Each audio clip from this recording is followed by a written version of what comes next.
പിടിച്ചോ. ഞാൻ പറയാതെ ആരും നിർത്തരുത്. മണമുള്ള നേതാവേ, ആയിരം ആയിരം പിന്നാലെ. എന്തിനാ ഇങ്ങനെ ഓരോന്നിനെ സൃഷ്ടിക്കണേ? അപ്പൊ സാറേ, എന്റെ കക്ഷി മത്സരിച്ച 3 സീറ്റിലും ഞങ്ങൾ വിജയം കണ്ടെത്തി കഴിഞ്ഞു.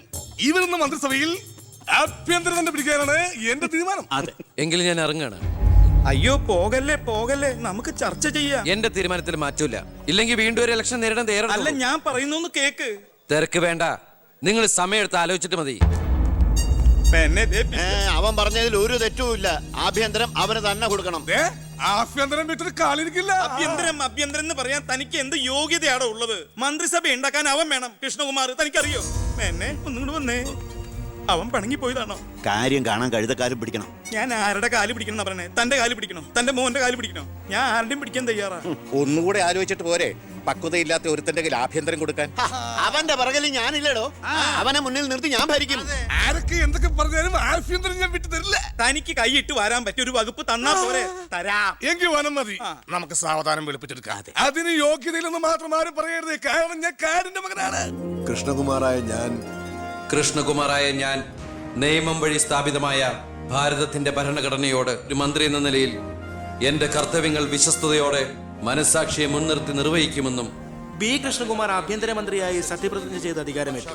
ഗവർണർ നരേന്ദ്ര ഷെറാവത്ത് സത്യവാചകം ചൊല്ലിക്കൊടുത്തു. തൊമ്മൻചാക്കോ മന്ത്രിസഭയിലെ ഏറ്റവും പ്രായം കുറഞ്ഞ മന്ത്രിയാണ് ബി കൃഷ്ണകുമാർ.